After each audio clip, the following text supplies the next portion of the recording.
My Ultra Journey.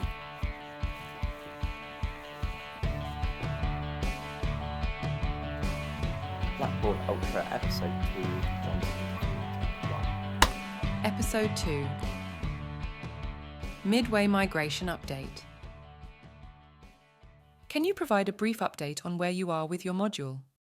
I'm lucky my modules are in 6-week blocks, so students are currently just about to do their assignment, which means we've got about 3 or 4 weeks to start working on the next module for them. That means migrating our old material from last year's program into this year's program.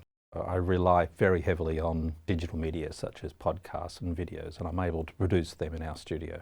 Most of it's fitting across okay. What it's giving us is a chance to reconsider materials as we bring it across, say we want to use it, and also sequencing. So the new Blackboard allows us to reconsider the sequencing, put things, I suppose, in a more logical order, especially discussions. We can put them near the content that we want them to discuss rather than on different pages and things like that. Creating new content, I had to obviously spend some time on the new layout and recreate things like discussion boards in a new format. But things like lecture notes and lecture recordings were fairly painless to move across or create from scratch.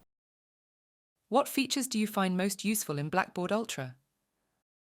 I think one of the most exciting things that I found when I was playing it with Blackboard Ultra initially is the way that it talks to Tallis. Old Blackboard just used it very traditionally. You just had a link going off to the library and found that students could click on the readings and things like that. But in Blackboard, in Ultra, what you're able to do is you can embed it in it so it doesn't really bounce off to another product. The students can actually see it within Ultra, so I think that's a good thing.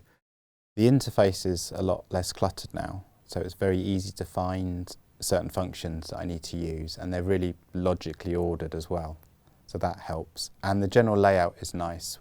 Previously we had this left-hand menu bar with an inordinate number of different content areas. And now with the learning modules, the centre of the page, you can put nice images on them, which makes it a lot more visually appealing and easy to work with. Are there any particular features that have enhanced your course delivery? In the old Blackboard, one of the things I used to use a bit at the end of, let's say at the end of a week, I'd be putting a quiz in. The quiz feature was quite clunky, and actually every year when you don't roll it over, it didn't roll over 100%. When I came to the new one and I was trying out the quizzes, I happened to remember that Pearson gave me a bank of questions to import into Blackboard, and I thought, I wonder if that happens in the new one. And I was amazed that within about 10 seconds, suddenly I had 1,000 questions in a bank.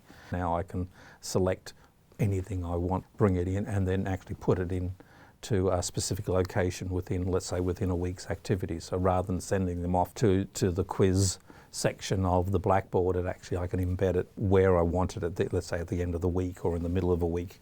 The Ultra interface is a lot less cluttered, and the functions, once you get the hang of it, are very easy to find. Adding and creating and editing content is easier than it used to be. And the new Ultra gradebook makes it nice and easy to interrogate student performance on their assessments, but also an assessment and a cohort level as well. The old grade centre was very clunky and quite difficult to use, and the outputs weren't very helpful. The new gradebook function is actually much improved.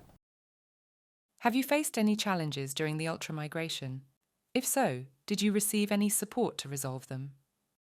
I was pleasantly surprised on how much, how little problems I've had migrating to Ultra, even to the point of the support that was being offered. If I've got problems, I can raise a ticket with service line, and that goes straight to the digital learning team. I felt like I was getting a far quicker, direct response to the issues and getting the support that I needed quicker. The interface of Blackboard Ultra and the functionality is very different. Where certain course tools are located have changed between original and Ultra. So it takes a little bit of time to get used to that, and that happens right at the beginning of the process as you're creating your Ultra module.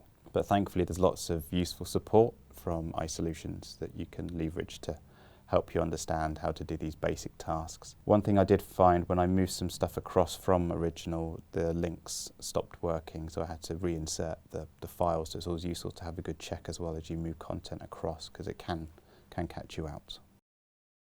Does your module meet the Blackboard Universal Standards? And why is this important?